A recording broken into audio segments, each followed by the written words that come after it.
आप लोगों को तो पता ही होगा कि अमेरिका और भारत की ट्रेड डील पे बात चल रही है। इसी को लेके भारत के जो यहाँ से निगोशिएटर्स या यहाँ के लोग जो बातचीत करने के लिए अमेरिका गए हुए हैं, उन्होंने अपना स्टे वहाँ पर एक्सटेंड करा है।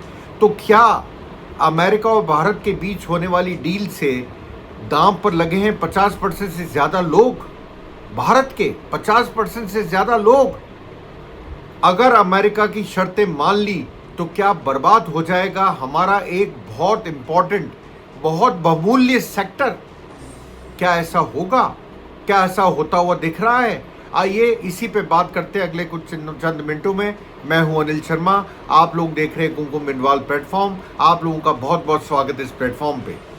मैंने आपको बोला, क्या भारत के, क्या अमेरिकी डील से 50% से ज्यादा लोग बर्बादी के कगार पे आ जाएंगे अगर अमेरिका की शर्तें मान ली गई? तो ट्रेड डील में, जिसमें मैंने आपको बताया कि अभी बातचीत चल रही है अमेरिका में, और वहां जो हमारे निगोशिएटर्स या बातचीत करने वाले लोग गए, उन्होंने अपना टाइम भी बढ़ाया है।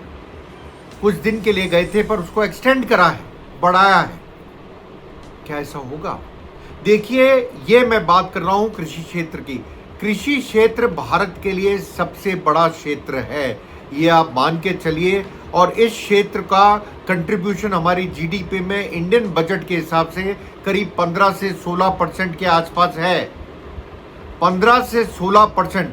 अगर कृषि क्षेत्र में, जिसको अमेरिका बार बार डिमांड कर रहा है कि इस पे भी ड्यूटी कम करी जाए, या इस पे भी मतलब जो जो ड्यूटी का मतलब मेरा है कि जो टैक्स लगाया जाता है बाहर भेजने में, उस पर कम करा जाए, या बाहर का सामान यहाँ लाने में उस पर कम करा जाए, तो क्या उससे हमारा कृषि क्षेत्र, जिसपे हमारी पूरी इकोनॉमी में मानता हूँ टिकी हुई है, क्या उस पर असर नहीं पड़ेगा? बहुत बुरा असर पड़ेगा। और इसीलिए मैं मानता हूँ, निर्मला सीतारमण का भी थोड़े दिन पहले एक स्टेटमेंट आया था, अगर आपने देखा हो, भारत सरकार भी इस चीज़ से डरी हुई है। उन्होंने कहा था यही एक रेड लाइन है, मतलब यही एक लाल लकीर है जिस पे बातचीत जो है एक तरह से अटकी हुई है या टिकी हुई है। तो कृषि ऐसा से क्षेत्र है जहां पे भारत को बड़े ध्यान से खेलने की जरूरत है, वरना 50% से ज्यादा लोग जो इस क्षेत्र पे टिके हुए हैं, उनका जीवन यापन बड़ा मुश्किल हो जाएगा, ये मान के चलिएगा। क्योंकि अमेरिका अपनी जो जीएम, जेनेटिकली मॉडिफाइड चीज़ों को पुश करना चाहता है इंडिया के मार्केट में, पर ऐसा होना नहीं चाहिए। ये बात बिल्कुल मैं आपको साफ शब्दों में कहना चाहता हूँ। भारत सरकार भी इसके पक्ष में काफ़ी हद तक नहीं लगती है, काफ़ी हद तक नहीं लगती है। अब बात आती है, आखिर अमेरिका चाहता क्या है?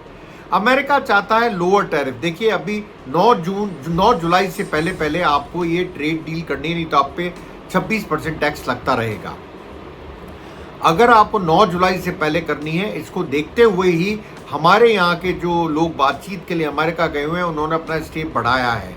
अगर 9 जुलाई से पहले करनी है उनको, तो उनको अमेरिका की जो डिमांड है, वो डिमांड है ऑटोमोबाइल, एग्रीकल्चर एंड डेयरी, शायद, जिसको हम ना माने क्योंकि सरकार उसके अगेंस्ट है, और विस्की।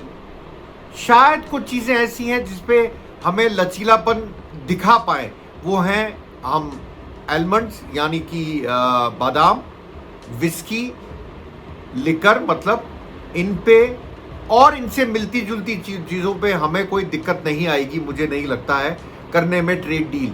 पर हाँ, कृषि में हमें दिक्कत आएगी। इसके अलावा मैं आपसे बात करूं तो क्या ऑटोमोबाइल के अंदर हम गाड़ियां उनको यहाँ मैन्युफैक्चर करने देंगे, या यहाँ गाड़ियां असेंबल होगी? अगर गाड़ियां वहां से इंपोर्ट हुई और ड्यूटी कम लगी, तो हमारा जो ऑटोमोबाइल सेक्टर है हिंदुस्तान का, उस पर क्या बीतेगी? देखिए, यहाँ हुंडई भी है, यहाँ पे आपका सुजुकी भी है, यहाँ पे आपको लैंड रोवर भी मिल जाती है, यहाँ पे आपको सारी गाड़ियाँ मिलती हैं। करीब करीब मैं मानता हूँ बड़े बड़े कार मैन्युफैक्चरर्स हैं इंडिया के अंदर। मैंने सुजुकी का नाम लिया, हुंडई का नाम लिया, मैंने आपको सिट्रोन का नाम लूँगा। ऐसी ऐसी कई गाड़ियाँ हैं जो भारत में बनती हैं या असेंबल होती हैं। अगर अमेरिका को छूट मिली तो इस सेक्टर का क्या होगा, क्या कभी सोचा है? देखिए टेस्ला भी अभी इंडिया में आता हुआ नजर नहीं आ रहा है। अभी तक उनका कहना ये कि हम वर्कशॉप डाल रहे हैं या कुछ कर रहे हैं। बॉम्बे की बात है, BKC में कुछ उनका प्लान है, पर क्या करेंगे ये बाद में पता लगेगा। पर क्या इसका असर भारत की गाड़ी मैन्युफैक्चरर्स पे नहीं पड़ेगा? आप लोग क्या सोचते हैं? इस पे आप जरूर कमेंट कीजिएगा। मुझे लगता है कि भारत की गाड़ी जो मैन्युफैक्चर असेंबल करते हैं उन पे भी इसका असर काफ़ी ज़्यादा पड़ेगा। हिंदुस्तान आखिर चाहता क्या है? हिंदुस्तान चाहता है कि जो आपके मेन सेक्टर्स हैं, जैसे कि जो लेबर इंटेंसिव, मतलब जहाँ पर लेबर फोर्स या मैं बोलूँ श्रम का ज़्यादा उपयोग होता है, उन सेक्टर को भले ही उन सेक्टर को थोड़ी छूट दी जाए। जैसे कि मैं आपको बताऊं, मैं देख रहा था लोअर टैरिफ किस पे मांगता है? जो लेबर इंटेंसिव या श्रम जिसमें ज़्यादा लगता हो उनको टैक्स में लोअर टैरिफ या लोअर टैक्स या कम टैरिफ लगाया जाए। वो है टेक्सटाइल्स और फुटवियर। ये कुछ ऐसे सेक्टर हैं जहां पर लोग ज़्यादा काम करते हैं और भारत ये चाहता है कि इनके ऊपर अमेरिका कम टैक्स लगाए, जिससे कि यहाँ से उनका इन इंडस्ट्रीज़ को फ़ायदा मिले, इन औद्योगिक घरानों को फ़ायदा मिले या औद्योगिक उत्पादकों को फ़ायदा मिले। देखिए हम अमेरिका से पहले ही ट्रेड सरप्लस है एक तरह से, और हमारा अमेरिका से हर समय ट्रेड सरप्लस रहा है। और उसको कम करने के लिए आपको पता होगा ये सारी बातचीत शुरू होने का कारण भी ये था कि अमेरिका को लगता था, डोनाल्ड ट्रंप को खास तौर से लगता था कि हम ज़्यादा टैक्स लगा के ज़्यादा फ़ायदा उठा रहे हैं और अमेरिका कम टैक्स लगा के नुकसान उठा रहा है। और उनका आपको जानते भी होगा, उनका एक नारा है मेक अमेरिका ग्रेट अगेन। उसको देखते हुए उन्होंने ये बात उठाई। और आपको पता होगा पिछले 4 महीने में हमने पेट्रोल इंपोर्ट करा है अमेरिका से। और मैं ऐसे ही फिगर को देख रहा था, फिगर को पढ़ते पढ़ते मुझे एक चीज़ ध्यान आई कि जो इंडिया के ऑयल इंपोर्ट्स हैं US से, वो करीब करीब 4 महीने में बढ़े हैं और बहुत तेज़ रफ्तार से बढ़े हैं पिछले 4 महीने में। मतलब ये है कि किसी ना किसी तरह से हम भी, जबकि ये महंगे दामों पे आ रहा है, मैं आपको बता दूं ऑयल सस्ते दामों पे नहीं आ रहा है अमेरिका से, ऑयल महंगे दामों में आ रहा है। मैं कौन से ऑयल की बात कर रहा हूँ? एडिबल ऑयल नहीं, क्रूड ऑयल की बात कर रहा हूँ। क्रूड ऑयल मतलब पेट्रोलियम डीजल जो बनता है जिनसे, या गैसोलीन, जो भी जिसका भी आप नाम लें, उन पे जो इंपोर्ट करा है वो अमेरिका से हमारा बढ़ा है, घटा नहीं है। पिछले 4 महीने में बहुत बढ़ा है, ये मैं आपको बताना चाहता हूँ। और इसीलिए जो दिक्कत है वो शायद इससे काफ़ी कुछ हद तक सॉल्व होती हुई दिखती है। इंडिया अमेरिका से डिफेंस इक्विपमेंट्स में भी डील कर सकता है ट्रेड को बढ़ाने के लिए और ट्रेड अमेरिका से बढ़ाने के लिए। पर हाँ, मैं फिर बोलूँगा, एग्रीकल्चर के लिए तो अमेरिका की जिद के सामने भारत को नहीं झुकना चाहिए किसी भी हालत में। मैंने आपको बोला अमेरिका चाहता है कि जेनेटिकली मॉडिफाइड चीज़ों को, जो जेनेटिकली मॉडिफाइड चीज़ें होती हैं जैसे डेयरी प्रोडक्ट्स हो या एग्रीकल्चर प्रोडक्ट्स हो, उनके लिए भी खोला जाए। मैं फिर बोलूँगा इस चीज़ के आगे नहीं झुकना चाहिए। आगे बढ़ता हूँ। निर्मला सीतारमण का मैंने आपको स्टेटमेंट बताया, और साथ में मैं आपको एक चीज़ याद दिलाना चाहूँगा, ये जो हमारी सरकार है स्वदेशी, आपको याद होगा सन 90 के आसपास एक नारा चला था, स्वदेशी जागरण मंच, हर चीज स्वदेशी हो। ये पार्टी उसी को रिप्रेजेंट एक तरह से करती है। तो क्या वो इन सब चीजों के लिए तैयार होगी? मैं मानता हूं नहीं होगी, कतई नहीं होगी। पर हाँ, हमें किन चीजों में फायदा है ये हमें देखना पड़ेगा, और हमें ये भी देखना पड़ेगा हमें किन चीजों में नुकसान है। क्यों नुकसान फायदे को देख के ही डील करी जाए तो बेहतर होगी इस देश के लिए। वरना मैं आपको बोल चुका क्या क्या नुकसान उठाने पड़ सकते हैं। देखिए, इसी को देखते हुए जब अमेरिका से डील हो रही है, आप देखिए ये बड़े दिनों के बाद होगा कि मोदी जी करीब 5 देशों की यात्रा पे निकले। इससे पहले 3 देश होके आए थे, आपको याद होगा, साइप्रस, कनाडा और क्रोएशिया। वहाँ ये क्यों जा रहे हैं मोदी जी बार बार? अभी भी 5 देश जा रहे हैं, गाना है, ट्रिनिडाड एंड टोबैगो है, अर्जेंटीना है, ब्राज़ील है, नामीबिया है। इन देशों में जा रहे हैं। क्यों जा रहे हैं? आखिर नए रास्ते खोजने पड़ रहे हैं, क्योंकि लग रहा है कि अगर हमें अब अपने आप को नए जगह भी तलाशनी पड़ेंगी अपने माल को बेचने के लिए। अब हम सिर्फ अमेरिका पे डिपेंडेंट नहीं रह सकते। शायद यही कारण है कि मोदी जी भी इतने लंबे ट्रिप पे निकले। 8 दिन में 5 कंट्री, बड़ा ट्रिप है। और मेरे हिसाब से सबसे बड़ा ट्रिप होगा, अगर मैं बोलूं तो आपको, जहां पे जाके बातचीत इन चीज़ों पे भी होगी, बायलैटरल ट्रेड पे भी होगी।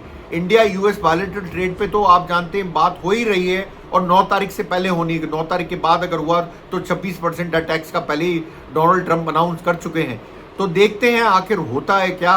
पर मुझे लगता है कि जो हिंदुस्तान की डिमांड है कि लेबर इंटेंसिव यूनिट्स के ऊपर टैक्स जो है वो लोअर करा जाए, वो बड़ी वाजिब सी डिमांड है। और ख़ास तौर से मैं बोलूँगा कि जो टेक्सटाइल और फुटवेयर है, इस पे हमारे यहाँ सबसे ज़्यादा श्रम रोजगार लोगों को मिलता है। इस पे अगर लोअर टैरिफ होता है तो भारत सरकार को और भारत को बहुत फ़ायदा होगा। मैं बता चुका हूँ, भारत एक ऐसा देश है जिसका अमेरिका के साथ आज ट्रेड सरप्लस है। मतलब हम यहाँ से भेजते जाता है और वहाँ से लेते कम है। और इसको बराबर करने के लिए हमने आपको बताया कि अभी क्रूड ऑयल के अंदर हमने 4 महीने में रिकॉर्ड इंपोर्ट करा है, तो रिकॉर्ड वहाँ से आयात करा है ऑयल को। तो इससे आप समझ सकते हैं कि हम जो ट्रेड डील है उसके अंदर हमें झुकना नहीं है। पहली बात, हमें झुकना नहीं है। क्या हम बिना अमेरिका के वॉशिंगटन एप्पल के बिना जिंदा रह सकते हैं? हाँ, रह सकते हैं। क्या हम बिना कैलिफोर्निया आलमंड के, मतलब कैलिफोर्निया बादाम के जिंदा रह सकते हैं? हाँ, रह सकते हैं, क्योंकि ये चीज़ें हमारे यहाँ भी हो सकती हैं। और भारत एक बड़ा मार्केट है, आप मान के चलिए, भारत एक बड़ा मार्केट है, इसलिए झुकना वाजिब नहीं है। हाँ, मैं ये मानता हूँ अंतर ज़रूर पड़ता है।